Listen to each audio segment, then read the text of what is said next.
Praise the Lord. Welcome today to Maranatha teaching channel. It's always a privilege to be with you every single one of this teaching. Today we're going to continue our teaching. Remember, we are actually dealing with issue concerning the end time. The Bible says that we should understand the signs of the time so that we can know what manner of men and women we ought to be. This is why we are studying the end time. The Bible says that we are not of darkness. The day should not take us by surprise. The Bible says there's a type of life we need to live as we expect the second coming of our Lord Jesus Christ. Now, we've taken a little bit of a detour, if I can call it that way, in our study of the end time. It has become necessary for us to do a quick study of the concept of the kingdom of God. And I've said it over and over. You must be tired of hearing me saying this, that we are not doing an exhaustive study of the kingdom of God, because that's going to take a long time to do, talking about the kingdom of God before creation, the kingdom of God in creation in the Old Testament, down the Old Testament to the New Testament, then into the end time, and going right straight into the millennium reign of Christ. And after that, now it's going to take a long time to do that. So what we're just getting a handle. The Bible says that we must be men that are trained in God's kingdom, and we realize that it will be difficult for us to understand the narrative that will be played out in the end of time if we don't understand the concept of the kingdom. You know, why will there be the Antichrist? Why will there be tribulation? What are all these, thunders and all this plague that is going to happen at the end of the day? We need to understand that this is kingdom clashing. Okay, it's just like when God sent Moses to go and deliver the children of Israel from Egypt. It was not just Moses coming against Pharaoh, it was the clash of two kingdoms. You remember when the Palestinians, when they came against Israel in the person of Goliath. It was not just Goliath against David. It was your God against my God. It was your kingdom against my kingdom. It was clash of the kingdom. So we need to understand that the narrative and the story that we see played out, that will be played out, to be sincere, the narrative that is being played out, okay, is just that at the end of the age, where it's going to be a climax, as it were, is being played out even in our age, so that the understanding of God's kingdom is relevant to us now. We need to understand that we are in a kingdom, and there is a rogue kingdom. There is a kingdom that is against the purpose, is against the rule of God, and we need to understand that warfare, we call it spiritual warfare. Yeah, there's a sense in which the kingdom of God, we need to understand the two manifestations of God's kingdom. Now that kingdom is a spiritual kingdom, it's not a physical kingdom. We are all surrounded by physical material kingdom. Maybe I'm in the United Kingdom, maybe you are in another country, another government, but we realize that essentially every single worldly secular kingdom is under the sway of the kingdom of darkness. Because the Bible says the whole world lie in darkness. The whole world lie under the power and the rulership of the devil. That is why, all the kingdom of this world has gone the way of the Antichrist. Okay, there is going to be a physical manifestation of the Antichrist. There is going to be a person that will be an ultimate manifestation of everything that is rebellious and that is against the rule and the kingship of God. That man of perdition that the Bible calls it is going to come. But the Bible says there are many Antichrists. We have in all countries today, we have government after government that have decided that they don't want God to be king. They've kicked God out of their government. They've kicked God out of the school. They've kicked God out of marriages, of relationships. They've kicked God out of entertainment. They've kicked God out of art and science. And there's a whole lot of that going on. Okay, that is the spirit of the Antichrist. But thank God we have a group of men and women that have submitted themselves to the kingship of God, to the rule of God, and they have become, even now, subject of God's kingdom. And yes, they are allowing the will of God to be done in their marriages. They are allowing the will of God to be done in their life. Wherever God placed them, they are bringing God's kingdom into various arenas of the world and their life. But that is the way the kingdom of God works nowadays. We are not here to establish a physical kingdom of God that awaits, the Bible says, the millennial reign of Christ, when the Lord Jesus Christ will physically reign and rule as king in this world. But for now, the Bible says we are ambassadors, okay? We are ambassadors, we are strangers. This is not our home. An ambassador is a representative of another country, of a country in another country where it's an ambassador, and that's who we are. We need to understand that we are strangers, we are ambassadors in this land. But in the end time, the kingdom of God, the narrative that we will see that will unfold at the end of the age is the central issue is the issue of who is the king and who has the right and the power to rule. Praise the Lord, that God is going to come and reclaim this earth. Praise the Lord. And we've gone through that, and that is what we've been looking at. Praise the Lord. And we are really trying not to do an exhaustive study of this kingdom because it's going to take so much time. Hallelujah. So I'm not going to try and review everything that I've done. So please, if you've not been part of this teaching, go back and look at the previous teaching we've done. Now, there's something I want to do today which is very important. Now, we said that the theme of the kingdom is a unifying theme of the Bible. That for you to understand what is going on, not just in the end of time, for you to understand what is going on from Genesis to Revelation, we need to understand the concept of kingdom. Now, also, once you start talking about kingdom, there's another concept that we need to understand. There's another concept that, number one, help us to understand the concept of the kingdom. That there's another concept that is very important. You cannot talk about the kingdom without talking about covenant. Amen to Jesus. And this is very important. In biblical story, the concept of kingdom and the concept of covenant are mutually dependent. The concept of kingdom and the concept of covenant are really two sides of the same coin. You cannot really talk about the kingdom without talking about covenant.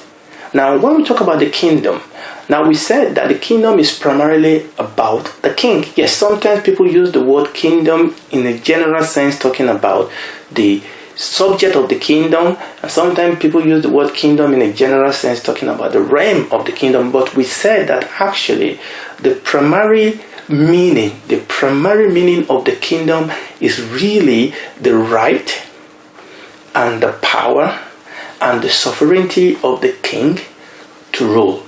Okay, so the king is the kingdom. The kingdom is in the king. It is the king's right and the power the king has in himself to rule sovereignly over his subject. Okay? But the concept of the covenant, and this is important, actually talks about the relationship of the king who has the kingdom to his subject. So, covenant is the constitution of the kingdom. Covenant is the constitution of the kingdom. So we can say that the kingdom in its essence is an extended covenant relationship. So we have the king with a kingdom. We have the king who has the right, who has the divine right, the divine power to rule, to reign sovereignly over his subject in his realm. The Lord Jesus said, all power in heaven and on earth has been given unto me. He is the king. Now, the concept of covenant is talking about the relationship of the king to his subject. The concept of covenant is talking about how the king relates to his subject. So the covenant defines and establishes the kingdom. Okay, this is very important. The covenant defines and establishes the kingdom. It glues, as it were, the king to his subjects. It defines the kingdom. The covenant defines that relationship that exists between the king and his subjects. So I will read this again. That covenant defines the heavenly king's relationship to his people. That covenant is the constitution of the kingdom.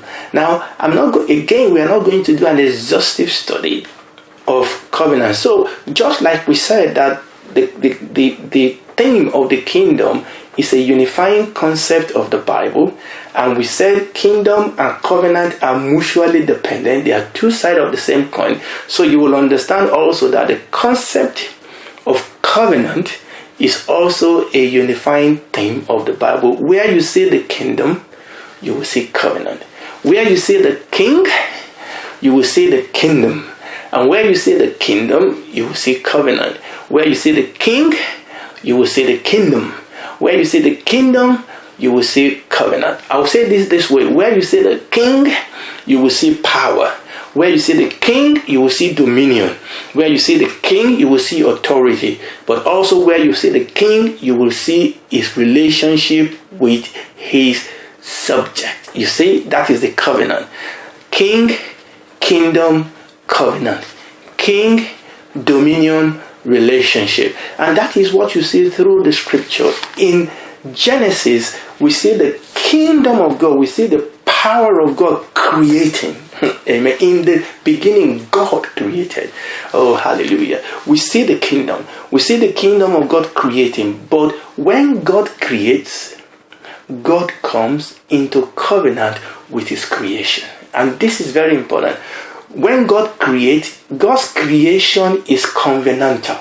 When God created, God comes into covenant with what he created. The Bible says that the moon and the stars, they are actually in covenant with God. That the reason why they rise when they have to rise and set when they have to set, all the movement that we see that is going on in the world today is because they have a relationship, they have a covenant, they have an agreement with God. Amen. And that is, they fulfill the covenant that they have with God. So God's word is covenantal. God's creation is covenantal. And God's kingdom is covenantal. The revelation of God that we have in the scripture is that God is a covenant God.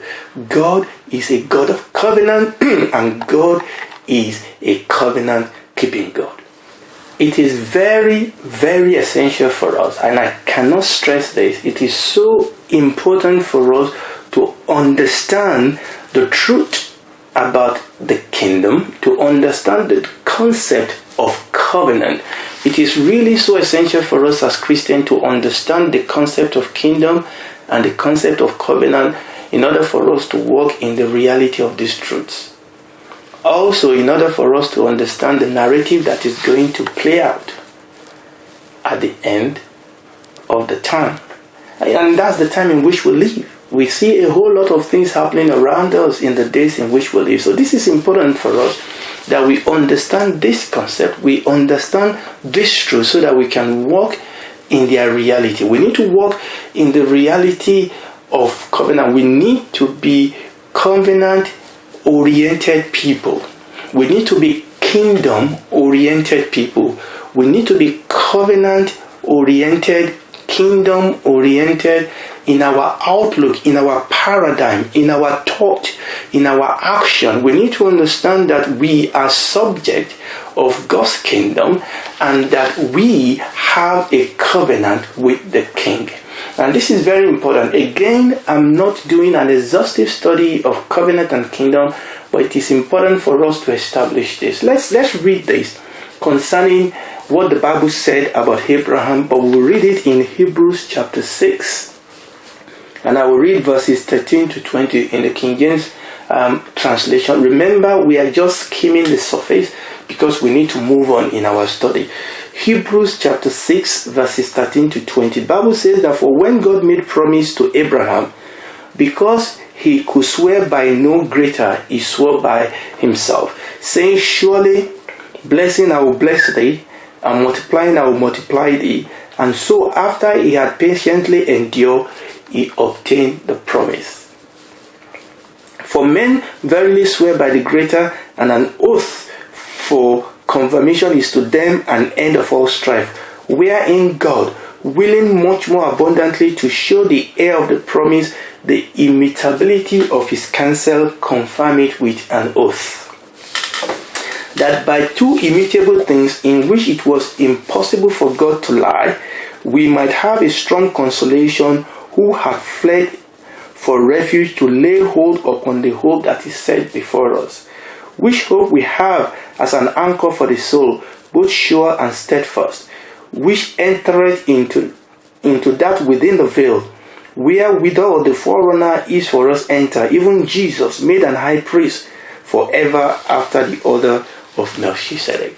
I wish we can sit down and do an exposition on this verse.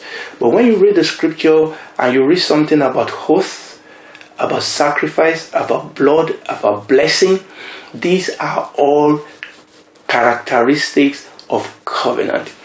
In the ancient Near East, which was during the time that the Old Testament was written, the concept of covenant is very, very common. Now we need to talk about this because this is very important. Now, covenant is like what we will call treaty today, or what we will call you come into a contract. But covenant is much more powerful than that. It is a common thing in those days for you. Okay, let's put it this way. Okay, now I'm trying not to go through into all this, but we have to just say this. Now, there are two types of covenants that people can enter into. Remember what we said, that covenant is actually the constitution of the kingdom. That covenant is an administrative tool of God's kingdom. It talks about the relationship, that the relationship between the king and the subject in God's kingdom is covenant. And covenant in the ancient Near East, and covenant in the way that we understand it concerning the kingdom of God, is powerful, is deadly powerful, is binding. It's not like in our days when a politician that has been elected into a post, maybe the prime minister or the president or the government or the MP, they swore an oath when they take office. During their inauguration, they raised their hand and they took an oath, but most of them, if not all of them, break it. Now, it's because that is an oath of men. In covenant, when you break covenant, you suffer for it. Covenant is life. Covenant is strong. Covenant is serious. Covenant is deadly serious. Okay, when you enter in, so in the ancient Near East, where we talk about covenant, where we read that, the Bible says that God wanted Abraham to have this assurance. By two things in which it was impossible for God to lie. Because when you enter into a covenant with somebody, when you break that covenant, it's like you will lose your life. Okay? That is how strong covenant is. That is how powerful covenant is. That's how binding covenant is in those days in which these things were written. So the original people that were involved in the experience that we are sharing now, we need to understand the way they understood covenant. So when God told Abraham, when God gave these promises to Abraham, and God entered into covenant with Abraham, Abraham knew that he can be assured that what God said, God will do. So covenant, and this is the concept of covenant in the kingdom. So that is why in a kingdom like we're talking about, in a kingdom where the king is sovereign, you have assurance and peace because you have a covenant with the king. As I was saying, there are two major types of covenant in the ancient Near East. Now, you can have covenant with two equals. Now, that's not what we're talking about here. Okay, two equals can go into covenant. For example, a man can go into a covenant with a woman where we talk about marriage. It's two equals going into covenant. Yeah. Okay. Now, but you have another covenant where somebody that is of higher power, of higher status, come into covenant with somebody that is of lower or weaker status. Okay? And that is what we call the suzerain and the vassal covenant. The suzerain is the higher power, the higher king. So we have a vassal king, which is the lower king, that goes into a covenant with the higher king. Okay? And that type of covenant have advantage for both parties. Okay? The lower, the vassal king, who is representing his people, who is representing a country or is representing a group of people, pledges allegiance to the suzerain, the higher king. Allegiance, and in those days, the allegiance will involve paying tax to the higher king, and all the agreement as to their responsibility towards the higher king. But also the higher king, that is the suzerain, has a responsibility to the lower king to protect. Okay, to protect. You know, you remember when we read the lost, the lost, not the lost prayer, Psalm 23. You know, the Lord is my shepherd, I shall not want. He makes me to lie down in green pasture. He leads me beside the still water. He restored my soul. So the higher king has a responsibility towards the lower king. Now, so there is that relationship. There is that glue that glues the king to his subject. And that is what we are dealing with here. And when you read through the scripture, you will see that every time God creates, He covenanted. And every time God comes into a relationship with a man or a woman, a group of people, He covenanted with them. So we have the covenant of creation, we have the Adamic covenant. So we have the Noahic covenant. When God called these men that you see in the scripture, God made covenant with them. When God called man in the Garden of Eden, we saw the kingdom of God. Amen. God created by His kingdom, and God created His man by His kingdom, by His power, and brought man into a covenant relationship with Himself. Man, Adam, became God's vassal king. He became a regent king under God. And the concept here is that God gave man the authority to do what? To have dominion. So as a regent under God, man can also exercise a delegated dominion of God over the creation. Man was supposed to rule and to expand God's kingdom, but he was supposed to do that within his covenantal relationship with God. That was the plan. So man was supposed to bring God into culture, bring God's kingdom into marriage, bring God's kingdom into government, bring God's kingdom into education, bring God's kingdom into art, into science, into every culture of the world. Unfortunately, man rebelled against the king. Man rebelled against the king. Man rebelled against the kingdom. He jumped ship. Man rebelled against the kingdom of God. He jumped ship and he became a servant of a rogue kingdom. He became a subject of the kingdom of darkness. He broke the covenant. And when you break covenant, what happened?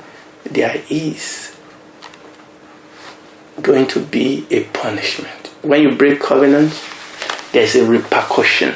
When you break covenant, there is the soul that sin shall die. Sin is actually breaking covenant. Sin is rebelling against the king and breaking a covenant. So man broke covenant. Man came out from under the kingship, under the rulership of God. He broke God's covenant and it became a subject of the kingdom of darkness. And then his experience went down from there. When he was a subject under the kingdom of God, he experienced peace, love, joy, was living. There was abundance. Man was living, was going to live forever. But now that he came out from under the kingdom of God and translated himself to the kingdom of darkness, there was death, there was darkness, there was pain, there was suffering. So every single suffering and pain that we see here and now today is because we have decided that we don't want God to be our king, that as a people we have left the kingdom of God and we are now in the kingdom of darkness. So every single one of this pain and suffering that we see today is a symptoms of our location.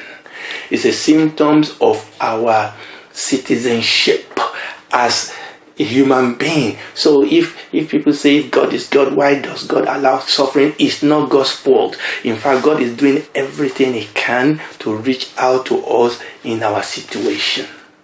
Praise the Lord. It is our fault. And before you point accusing fingers against Adam and Eve that brought us into this place, what about we that booted God out of our nation, out of our legal system, out of our education? We have done the same thing, even worse thing than Adam and Eve, because we have the chance, we have the opportunity for us to move things back to God, but we said no, we don't want Him to be our king. But remember, there is always a price to pay for rejecting God's kingdom. There is a price to pay for rejecting the direct rule of God in our life, and we are paying that price. Every single act of crime you read and listen to on the news is a price humanity is paying for rejecting God and for rejecting His Son, His King, for rejecting His covenant, His constitution. This is the price we are paying. Praise the Lord.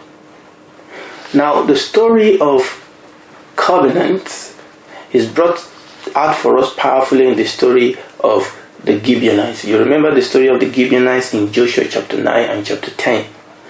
And I'll just read one or two things there as I begin to try to round up this teaching. Amen. Remember when God led His people out of Egypt and now they've gone into Canaan. And the Bible says concerning the Gibeonites, okay? Verse 3, that's Joshua chapter 9 verse 3.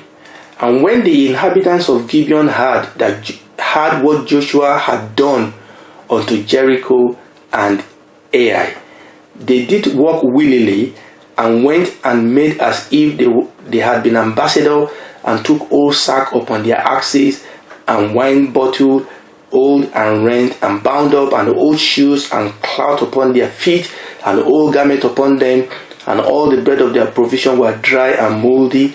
And they went to Joshua unto the camp at Gilgal, and said unto him and to all men of Israel, We be come from a far country, now therefore make you a league with us. We want to make a covenant with you. Now, you can read that story when you have the time. It's in chapter 9 and chapter 10. Now, these Gibeonites, they were actually big time player in the area. They were area power. But now they saw the power of God working through Joshua and the children of Israel, and they decided that we are no match for this God. Our kingdom is no match for the kingdom of this guy. So we are going to make ourselves their subject.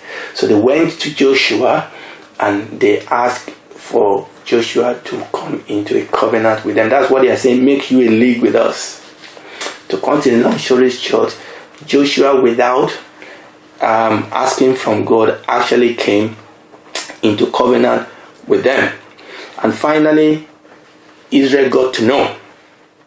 And let's read this. Verse 16. And it came to pass at the end of 3 days after they've made a league with the Gibeonites, with them, that they heard that they were their neighbors and that they dwell among them. Now, obviously, these Gibeonites got into this covenant by deceit. And the children of Israel, verse 17, and the children of Israel journeyed and came into their city on the 3rd day. Now their cities were Gibeon and Shephirah and Beroth and Kirjath Jearim. And the children of Israel smote them not, because the princes of the congregation have sworn unto them by the Lord God of Israel. And all the congregation murmured against them. There's nothing they can do. Covenant is binding. Amen to Jesus. They are in covenant with them. Okay? But all the princes said unto all the congregation, we've sworn unto them by the Lord God of Israel. Now therefore we cannot touch them, but we'll make them servant. And the Gibeonites were okay with that. But I want us to see the strength of covenant. Now we have a covenant. Now what I'm saying is this: we're talking about God. We're talking about the fact that God covenanted with Adam and Eve, with Noah, then big covenant with Abraham. And God called the children of Israel, and God entered into a covenant with them. And you can look at all these covenants that run through the scripture, various covenants that run through the scripture. God confirming his covenant through various generations. And Israel, per se, Israel in particular as a nation, came into that situation that Adam was in the garden, where God called Israel. Are you listening to me? Because this is important. And God used that covenant phrase, I will be your God and you will be my people. In this covenant, God is the kingdom. God is king. Israel was supposed to be a people that God has called out to be a light to the nation, a people that will allow God to be God, that will live under the sovereignty and the kingship of God, and through whom the nation will be able to see God's goodness and God's kindness in the life of people. Now, unfortunately, over and over and over, Israel broke God's covenant. And in their life, they suffered for breaking God's covenant. And that is what we see in the history of Israel. That they broke God's covenant, and because they broke God's covenant, they paid the price for it. But in Jeremiah, let's read Jeremiah. Jeremiah 31, we start reading from verse 31. Now, before this stage, we have seen how God have gone through various covenants with his people. We have seen the Adamic covenant, the Noahic covenant, the Abrahamic covenant, the Mosaic covenant, the Davidic covenant. Now God has made all these covenants with his people. But let's read Jeremiah chapter 31 from verse 31. Behold, the day come, saith the Lord, that I will make a new covenant with the house of Israel and with the house of Judah, not according to the covenant that I made with their father in the day that I took them by hand to bring them out of the land of Egypt, which my covenant they break, although I was an husband to them, saith the Lord. But this shall be the covenant that will make with the house of Israel after those days, saith the Lord. I will put my law in their inward part and write it in their heart, and will be their God, and they shall be my people. And they shall teach no more every man his neighbor and every man his brother, saying, Know the Lord. For they shall all know me, from the least of them to the greatest of them, saith the Lord. I will forgive their iniquity, and I will remember their sins no more. So God was saying that there is going to be another covenant. After all this covenant that God has made with them, and they broke God's covenant, God called this covenant the new covenant. And that covenant is the subject of what we read in the New Testament. But there's something I want us to see here. I think sometimes we in the church have misunderstood the new covenant. Let's get this straight. That the new covenant, and this is very important, that the new covenant was made with Israel in the person of our Lord Jesus Christ. And this is very important. God made the covenant with Israel in the person of our Lord Jesus Christ. Now, the Bible says, behold, the day comes, said the Lord, that I will make a new covenant with the house of Israel. The church has not replaced Israel. No. What we need to understand is that it's a new covenant. Now, it is built upon this covenant that God made with Adam in the Garden of Eden. Is based on the same. This covenant they are based on the same foundation that all these other covenants that we read across the Old Testament. They are based upon the same foundational covenant that God made with man at the beginning. Now, this is a new covenant because it has a new promises. It was based on a better promises. It was a covenant that was rectified not by the blood of bulls and goats. It's rectified by the blood of Jesus. It has a new high priest. It has a new temple. It's a new covenant. But let's understand that the covenant was made with the house of Israel. But we are grafted in, the Gentiles. And this is very important. That the Gentiles, now, unfortunately, Israel reject God's king. Israel rejected their king. The king came to Israel with a new covenant. He was bringing them into a new relationship with him. So Israel as a nation, but understand that they are remnant of that nation that came into that covenant. Remember that the early apostles, the early disciples were Jews. Okay, but as a nation, they rejected the king, they rejected his kingdom, and they rejected the new covenant, and now God grafted us, Gentiles, into his kingdom, and we come into the kingdom through the new covenant. Praise the Lord. Now, why have I gone through all this? Now, I've not done an exhaustive study of the covenant because it would be nice to sit down and run through all these different covenants and talk about covenant pattern in the ancient Near East and see how that tie into the covenant pattern in the New Testament, you know, the blood, the blessing, the cursing and all that, and talk about various covenants as we see them in the scripture. Now, I've not done that because I'm going somewhere. Okay, that God still have an unfinished business with Israel, his covenant people. So in the end time, we are going to see this play out. Issues with respect to the kingdom of God and the restoration of Israel back into God's kingdom through their recognizing and coming into a fresh understanding of their covenant with God. They will recognize Jesus, Yeshua, as the King, and they will renew, hallelujah, as they've done oftentimes in their history. They will renew their covenant with their King, and all that is going to play out in the end time. Praise the Lord. I will have to stop here by the grace of God. I hope this has been a blessing to you. It has been to me.